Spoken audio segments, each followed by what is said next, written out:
अब त यो ठाउँ पनि हजुरले चिनिसक्नुभयो होला नि। मैले धेरै पटक भिडियोहरूमा क्याप्चर गरिसकेको छु यो ठाउँ चाहिँ। यो भनेको चाहिँ बुटाबारीको टी स्टेट हो। मलाई चाहिँ यहाँको दृश्यहरू खुब मनपर्छ। त्यही भएर म कतै मेरो यात्रा सुरु गर्दैछु भने यो ठाउँ चाहिँ म प्रायः देखाइ नै रहेको हुन्छु, किनकि मलाई अति नै मनपर्छ। अनि यो साइडमा देखिँदै गरेको चाहिँ गिरिबन्धु टी स्टेटको फ्याक्ट्री हो।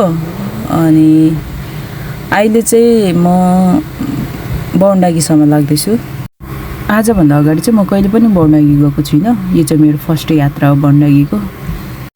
हजुरलाई कतिको याद छ बौन्डागी? झापाको बौन्डागी भनेपछि त्यहाँनिर हात्तीको त धेरै नै समस्याहरू सुनिरहेको हुन्छ होइन। हात्तीले कति धेरै अब समस्या त्यहाँ दिइरहेको हुन्छ।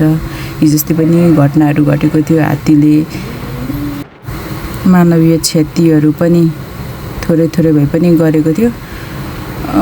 त्यो एरियामा चाहिँ इन्डियाबाट हात्तीहरू आउँछ के, अनि ओभर दुःख दिने गरेको छ इन्डियाबाट आएको हात्तीहरूले चाहिँ। अनि यो चाहिँ चारालीको जङ्गल। हजुरहरूले अब त मजाले चिनिसक्नु भइसक्यो होला होइन, किन प्रायः म धेरै भिडियोहरूमा यो एरियाको भिडियोहरू बनाइरहेको हुन्छु। त्यही भएर बाटो पनि नयाँ अनि कुरा पनि नयाँ। आज चाहिँ म मेरो बाबाको आमासँग कसरी बिहे भयो, त्यसपछिको यात्राहरू के भयो त भनेर हजुरलाई सुनाउन चाहन्छु। हजुरहरू सुन्न तयार हुनुहुन्छ कि नै? Comment please. हामी चाहिँ किरात धर्म सत्याङमा पनि भन्छ कसैले, हामीले चाहिँ त्यो धर्म मान्छौँ नि त। अनि पहिले हाम्रो बाबाहरू चाहिँ अब आमा र बाबाको भेटै नहुँदाखेरि नै बाबाहरू चाहिँ प्रायः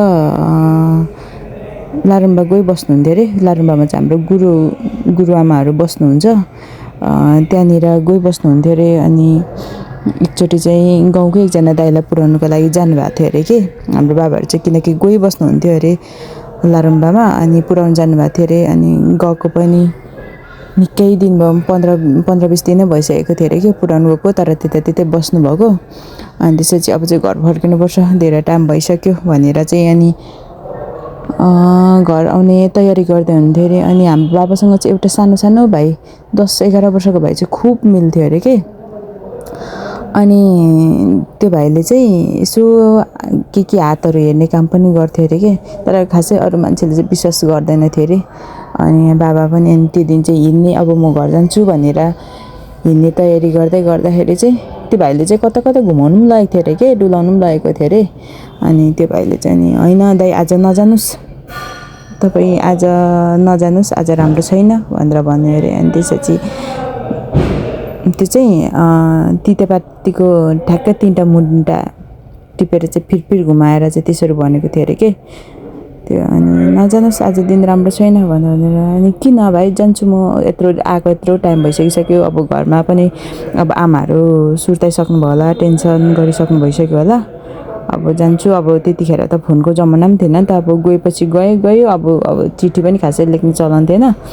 अनि त्यसपछि अनि हाम्रो बाबा पनि जबरजस्ती अनि त्यो भाइले चाहिँ के भन्यो अरे भनेदेखि चाहिँ यदि अब जाने नभए चाहिँ अब जसोतसो गरेर जानु त हुन्छ, तर बाटोमा साह्रो अबरपन हुन्छ है दाजु, त्यही भएर भनेको, अब आज नगएको भए हुन्थ्यो भन्थ्यो अरे। अनि उसले चाहिँ के पनि भन्यो अरे भन्दाखेरि घरमा अब गोरु पनि बिरामी थिएछ, तिमी आउने बेलामा बिरामी थिएछ। अब अहिले त्यो पनि ठिक भइसकेको छ, जाती भइसकेको छ, त्यो तिम्रै ग्रहले गर्दा त्यस्तो भएको भन्दा भन्यो अरे। अनि नपत्याए अब पछि भेट भइगयो भने चाहिँ यो कुरा मसँग भेट भइगयो भने यो कुरा ठिक हो कि होइन पछि भन है भनेर भन्थ्यो। तर बाबाले भन्नुहुन्थ्यो अहिलेसम्म भेट भएन त्यो भाइसँग मेरो भनेर भन्नुहुन्थ्यो कि।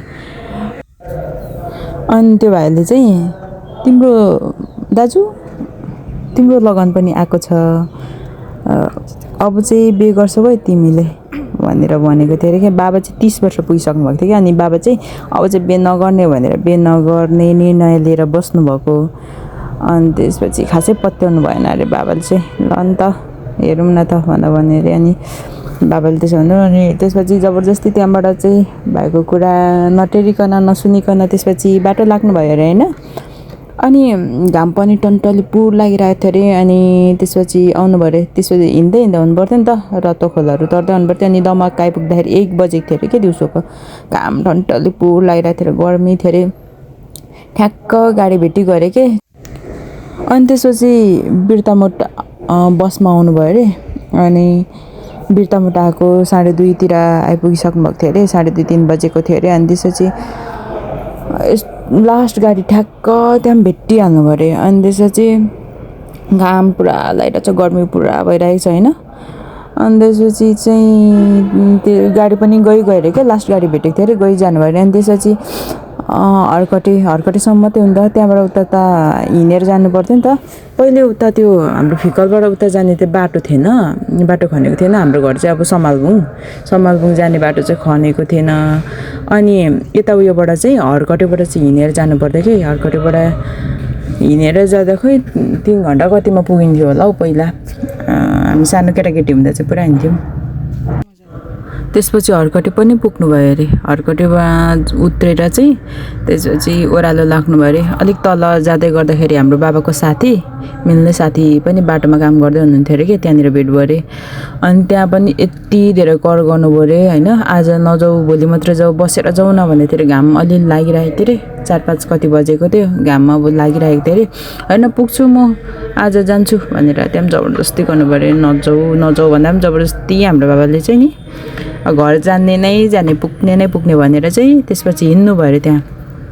त्यहाँबाट पनि जानुभयो अरे। अनि त्यहाँबाट तल सिद्धि खोला आउँछ नि त, फाजी गाउँदेखि तल सिद्धि खोला आउँछ। अनि सिद्धि खोला त्यहाँ पुग्ने बेला चाहिँ कस्तो कालो न कालो भएर आयो अरे के। उयो पनि आकाशहरू पनि पुरा, अनि के अरे हावाहरू पुरा चल्नु थाल्यो अरे। अनि त्यसपछि त आकाशहरू पनि पुरा आकाशमा हुमारी खेल्नु थाल्यो अरे। हावा हुन्डरीहरू पुरा आउनु थाल्यो अरे। अनि जस्तो तस्तो खोला चाहिँ क्रस भइसकेको अरे। यस्तो खतरा पानी आएको अरे होइन। यस्तो चट्याङहरू यस्तो हान्छ अरे। छाता त थियो अरे होइन, छाता त थियो अरे, तर छाताले नै नथाम्ने के। अब त्यो जङ्गल गाडीमा घर भने कतै पनि थिएन अरे होइन। अनि त्यसपछि कस्तो चट्याङ पर्दाखेरि चाहिँ नि खजुरहरू झरेको जस्तो हुने अरे के। अब त्यो जङ्गलमा ठाडो उकालोमा 4 पाउले टेकेर चाहिँ जबरजस्ती उकालो आउनु भयो अरे चढेर होइन। माथि डाँडामा निस्किनु पर्ने नि त, तल गहिरो खोलाबाट चाहिँ। अनि त्यहाँ आइपुग्दाखेरि अनि जसो तसो गरेर माथि डाँडामा निस्किनु त भयो अरे। 4 पाउले टेकेर छेउछेउमा खजुरो झरेको जस्तो हुने अरे होइन। अनि त्यहाँ माथि डाँडामा निस्केको त पानीहरू पनि छ्याङछुङ रह्यो अरे। बाबा पनि छ्याङ गर्नुभयो अरे। अनि त्यसपछि त घाम लाग्नु सुरु भयो अरे। अनि त्योभन्दा तल चाहिँ बिचमा ऐठनै परेको जस्तो भएको थियो अरे कि, लास्टै गाह्रो भएको थियो अरे। अनि त्यहाँ माथि पुग्दाखेरि त फेरि पानी ठ्याक्क रहेर छ्याङछुङ सब उज्यालो खुल्ला भएर त घाम पो लाग्नु थाल्यो अरे होइन। मधुरो त्यो हुन्छ नि अस्ताउँदै गरेको घामहरू, त्यो 6 बजी 5:30-6 बजीतिर लाग्छ नि त्यो अस्ताउँदो घाम, त्यस्तो मजाले लाग्यो अरे। त्यसपछि घरमा आइपुग्नु भयो अरे होइन बाबा चाहिँ। जसो तसो गरेर घरमा आइपुग्नु भयो अरे। अब बाँकी कहानी चाहिँ अर्को भिडियोमा ल।